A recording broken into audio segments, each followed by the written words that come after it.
ओम शांति। 10 अक्टूबर 2024 के बाबा के मधुर महावाक्य। बाबा कहते, मीठे बच्चे, उठते बैठते बुद्धि में ज्ञान उछलता रहे तो अपार खुशी में रहेंगे।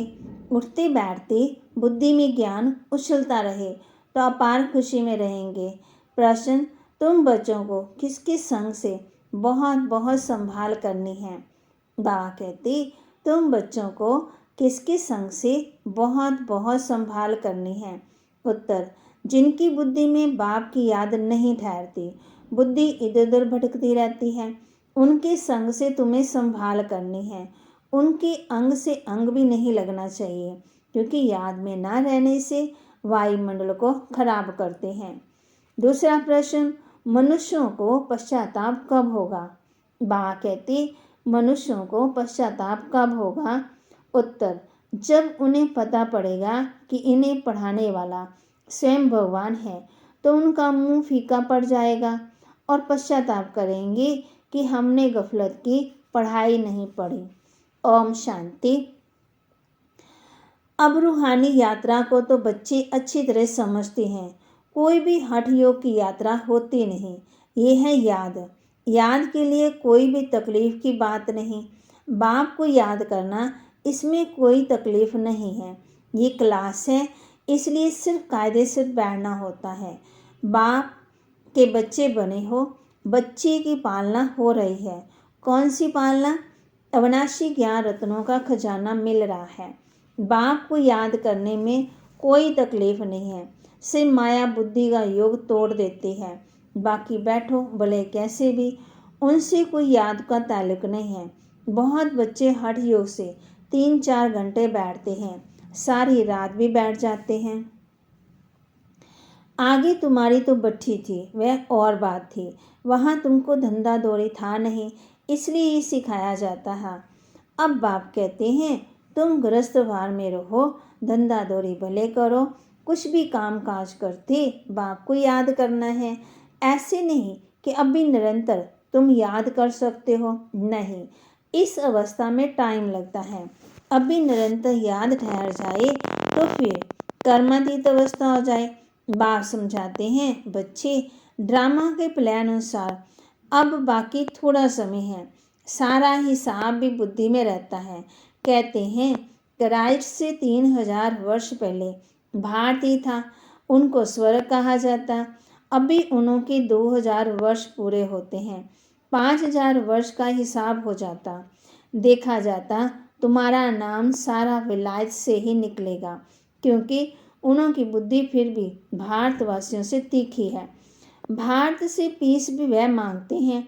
भारतवासियों ने ही लाखों वर्ष कहकर और सर्वव्यापी का ज्ञान देकर बुद्धि बिगाड़ दी है। तमो प्रधान बन गए हैं। वह इतने तमो प्रधान नहीं बने हैं। उनकी बुद्धि तो बड़ी तीखी है। उनका जब आवाज़ निकलेगा तब भारतवासी जागेंगे, क्योंकि भारतवासी एकदम घोर अंधियार की नींद में सोए हुए हैं। वह थोड़े सोए हुए हैं। उन्हों से आवाज़ अच्छा निकलेगा। विलायत से आए भी थे कि हमको कोई बताए पीस कैसे हो सकती है, क्योंकि बाप भी भारत में ही आते हैं। ये बात तो तुम बच्चे ही बता सकते हो। दुनिया में फिर से वह पीस कब और कैसे होगी, तुम बच्चे तो जानते हो। बरोबर भारत स्वर्ग था, हेवन था, पैराडाइज था। नई दुनिया में भारत पैराडाइज था, ये और कोई नहीं जानते। मनुष्यों की बुद्धि में ये बात ही बैठ गई है कि ईश्वर सर्वव्यापी है और कल्प की आयु लाखों वर्ष कह दी है। सबसे ज़्यादा पत्थर बुद्धि ये भारतवासी ही बने हैं। ये गीता शास्त्र आदि सब हैं भक्ति मार्ग के, फिर भी ये सब ऐसे ही बनेंगे। बल ड्रामा को जानते हैं, फिर भी बाप तो पुरुषार्थ कराते हैं। तुम बच्चे जानते हो विनाश तो जरूर होगा। बाप आए हैं नई दुनिया की स्थापना करने। ये तो खुशी की बात है। जब कोई बड़ा इम्तिहान पास करते हैं तो अंदर में खुशी होती है ना। हम ये सब पास कर ये देवता जाकर जरूर बनेंगे। सारा पढ़ाई पर मदार है। तुम बच्चे जानते हो, बरोबर बाप हमको पढ़ाकर ये बनाते हैं। बरोबर पैराडाइज हेवन था। मनुष्य तो बेचारे बिल्कुल ही मूंझे हुए हैं। बेहद के बाप पास जो ज्ञान है ना, वह तुम बच्चों को दे रहे हैं। बाप की तुम महिमा करते हो। बाबा नॉलेजफुल है, फिर ब्लिसफुल भी है। खजाना भी उनके पास फुल है। तुमको इतना शाहूकार कौन बनाता है? यहाँ तुम क्यों आए हो? वर्षा पाने। अगर कोई की तंदुरुस्ती अच्छी है परंतु धन नहीं है तो धन बिगड़ क्या होगा? वैकुंठ में तो तुम्हारे पास धन रहता है। यहाँ जो जो शाहूकार है उनको नशा रहता है। हमारे पास इतना धन है, ये कारखाने आदि हैं। शरीर शोरा खलास। तुम तो जानते हो हमको बाबा 21 जन्मों के लिए इतना खजाना दे देते हैं। बाप खुद तो खजाने का मालिक नहीं बनते हैं, तुम बच्चों को मालिक बनाते हैं। ये भी तुम जानते हो विश्व में शांति तो सिवाय गॉड फादर के कोई स्थापन कर न सके। सबसे फर्स्ट क्लास चित्र है ये त्रिमूर्ति गोले का। इस चक्कर में ही सारा ज्ञान भरा हुआ है। तुम्हारी ऐसी कोई वंडरफुल चीज़ होगी तब वे समझेंगे इसमें जरूर कोई ऐसा राज है। बच्चे कोई कोई छोटे छोटे खिलौने बनाते हैं, वे बाबा को पसंद नहीं आते। बाबा तो कहते बड़े चित्र लगाओ जो दूर से कोई पढ़कर समझ सके। मनुष्य अटेंशन बड़ी चीज़ पर देंगे, इसमें क्लियर दिखाया हुआ है। उस तरफ है कलयुग, इस तरफ है सतयुग। बड़े बड़े चित्र होंगे तो मनुष्यों का अटेंशन खींचेगा। टूरिस्ट भी देखेंगे, समझेंगे भी अच्छी तरह से। ये भी जानते हैं क्राइस्ट से 3000 वर्ष पहले स्वर्ग था। बाहर तो ऐसे नहीं जानते। 5000 वर्ष का हिसाब तुम क्लियर समझाते हो तो ये इतना बड़ा बनाना चाहिए जो दूर से देख सके और अक्षर भी पढ़े, जिससे समझे कि दुनिया की अंत तो बरोबर है। बम्स तो तैयार होते रहते हैं, नेचुरल कैमिटीज भी होगी। तुम विनाश का नाम सुनते हो तो अंदर में खुशी बहुत होनी चाहिए, परंतु ज्ञान ही नहीं होगा तो खुश भी हो न सके। बाप कहते हैं दे साए दे के सब कुछ छोड़, अपने को आत्मा समझो। अपनी आत्मा का योग मुझ बाप के साथ योग लगाओ। ये है मेहनत की बात। पावन बनकर ही पावन दुनिया में आना है। तुम समझते हो हम ही बादशाही लेते हैं फिर गवाते हैं, ये तो बहुत सहज है। उठते बैठते चलते अंदर में टपकना चाहिए। जैसे बाबा के पास ज्ञान है, बाप आए हैं पढ़ा करके देवता बनाने, तो इतनी अथाह खुशी बच्चों को रहनी चाहिए। अपने से पूछो इतनी अथाह खुशी है? बाप को इतना याद करते हैं, चक्कर की सारी नॉलेज बुद्धि में है तो इतनी खुशी रहनी चाहिए। बाप कहते हैं मुझे याद करो और बिल्कुल खुशी में रहो। तुमको पढ़ाने वाला देखो कौन है। जब सबको मालूम पड़ेगा तो सबको मुंह फीका हो जाएगा, परंतु अभी उनको समझने में थोड़ी देरी है। अभी देवता धर्म में इतने मेंबर्स तो बने नहीं हैं, सारी राजाई स्थापन हुई नहीं है। कितने ढेर मनुष्यों को बाप का पैगाम देना है। बेहद का बाप फिर से हमको स्वर्ग की बादशाही दे रहे हैं। तुम भी उस बाप को याद करो। बेहद का बाप तो जरूर बेहद का सुख देंगे ना। बच्चों के अंदर में तो अथाह ज्ञान की खुशी होनी चाहिए, और जितना बाप की याद करते रहेंगे तो आत्मा पवित्र बनती जाएगी। ड्रामा के प्लान अनुसार तुम बच्चे जितना सर्विस कर प्रजा बनाते हो तो जिनका कल्याण होता है उनको फिर आशीर्वाद भी मिल जाती है। गरीबों की सर्विस करते हो, निमंत्रण देते रहते हो, ट्रेन में भी तुम बहुत सर्विस कर सकते हो। इतने छोटे बैच में भी कितनी नॉलेज भरी हुई है। सारी पढ़ाई का सार इसमें है। बैजेस तो बहुत अच्छे अच्छे ढेर बनाने चाहिए जो किसी को सौगात भी दे सके। कोई को भी समझाना तो बहुत सहज है। सिर्फ शिव बाबा को याद करो, शिव बाबा से ही वर्षा मिलता है। तो बाप और बाप का वर्षा स्वर्ग की बादशाही। कृष्णपुरी को याद करो। मनुष्य की मत तो कितनी ऊंची हुई है, कुछ भी समझते नहीं हैं। विकार के लिए कितना तंग करते हैं, विकारों के पीछे कितना मरते हैं, कोई बात भी समझते नहीं है। सबकी बुद्धि बिल्कुल ही चट हो गई है। बाप को जानते नहीं हैं, ये भी ड्रामा में नोंद है।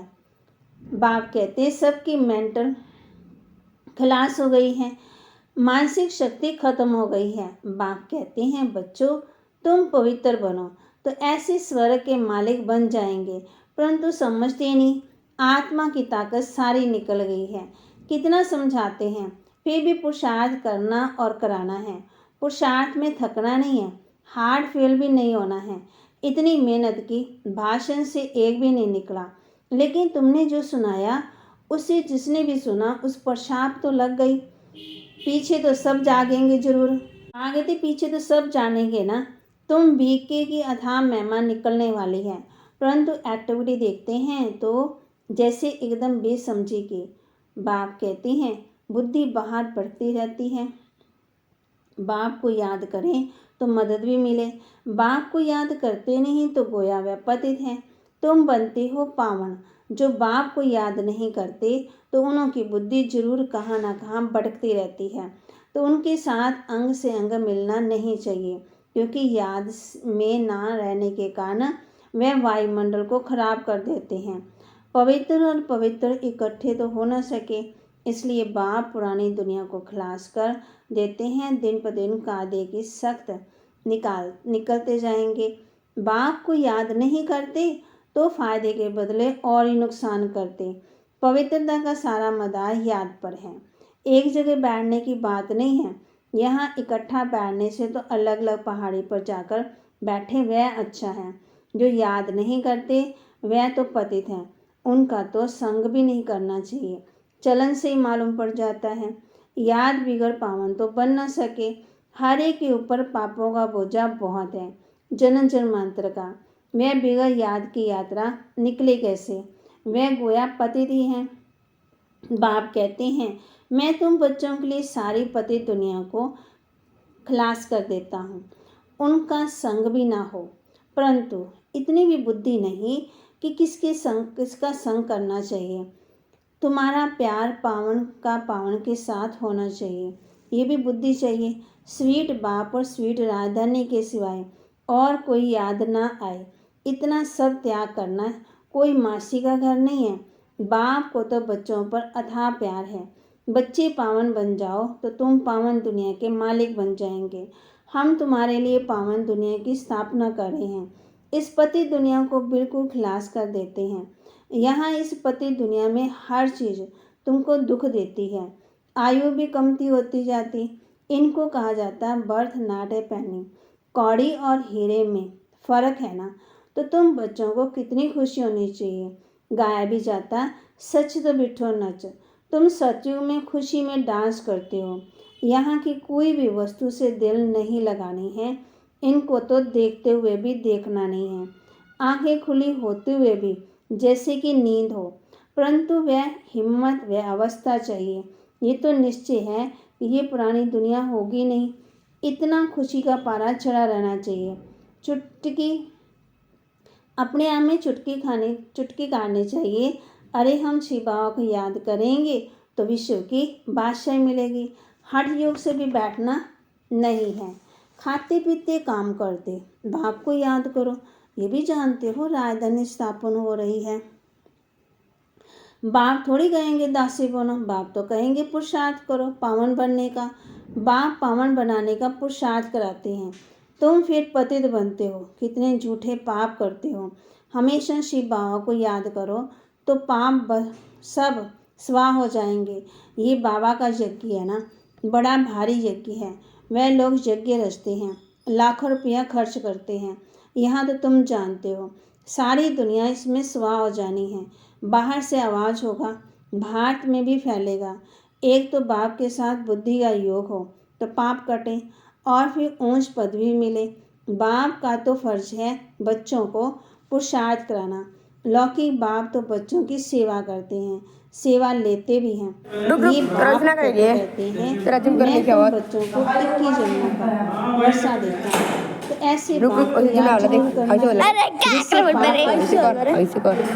बाकी पानी से थोड़ी पाप करते हैं। पानी तो जहाँ का है, विलायत में भी। विलायत की नदियाँ पतित बनाने वाली हैं क्या? पावन बनाने वाली है? पतिति बनाएंगी, पावन तो नहीं बनाएंगी। कुछ भी मनुष्यों में समझ नहीं है। बाप को तो तरस पड़ता, बाप समझाते बच्चे गफलत मत करो। बाप इतना गुलगुल बनाते हैं तो मेहनत करनी चाहिए ना, अपने पर रहम करना है। अच्छा, मीठे मीठे सिक्के दे बच्चों प्रति माता पिता बाप दादा का याद प्यार और गुड मॉर्निंग। रूहानी बाप की रूहानी बच्चों को नमस्ते। रूहानी बच्चों की रूहानी बाप दादा को दिलवा चांद सिकवा प्रेम से नमस्ते। धारणा के लिए मुख्य सार, यहाँ की कोई भी वस्तु में दिल नहीं लगानी है, देखते हुए भी नहीं देखना है, आंखें खुली होते हुए भी। जैसे नींद का नशा रहता है ऐसे खुशी का नशा चढ़ा हुआ हो। सारा मदार पवित्रता पर है, इसलिए संभाल करनी है कि पतित के अंग से अंग न लगे। स्वीट बाप और स्वीट राजधानी की सिवाय और कोई भी याद न आए। वरदान, हद की इच्छाओं को छोड़, अच्छा बनने वाले इच्छा मात्रम अविद्या भव। हद की इच्छाओं को छोड़, अच्छा बनने वाले इच्छा मात्रम अविद्या भव। मन में कोई भी हद की इच्छा होगी तो अच्छा बनने नहीं देगी। जैसे धूप में चल रहे हो तो परछाई आगे जाती है, उसको अगर पकड़ने की कोशिश करो तो पकड़ नहीं सकते। स्पीड करके आ जाओ तो परछाई पीछे पीछे आएगी। ऐसे ही इच्छा आकृष्ट कर लाने वाली है, उसे छोड़ दो तो वह पीछे पीछे आएगी। मांगने वाला कभी भी संपन्न नहीं बन सकता। कोई भी हद की इच्छाओं के पीछे भागना ऐसे है जैसे मृग तीक्ष्ण। इससे सदा बचकर रहो तो इच्छा मात्र विद्या बन जाएंगी। इच्छा क्या है उसकी भी विद्या नहीं। इच्छा क्या चीज होती है तो बाबा कहते उसकी भी नॉलेज नहीं। स्लोगन, अपने श्रेष्ठ कर्म में श्रेष्ठ चलन द्वारा दुआएं जमा कर लो तो पहाड़ जैसी बात भी होने के समान अनुभव होगी। अपने श्रेष्ठ कर्म में श्रेष्ठ चलन द्वारा दुआएं जमा कर लो तो पहाड़ जैसी बात भी रुई और के समान अनुभव होगी। बाबा के महावाक्य को लाइक करें, शेयर करें, सब्सक्राइब करें और अपने जीवन में धारण करें। और बाबा कहते हैं इस दुनिया को देखते हुए भी नहीं देखना है।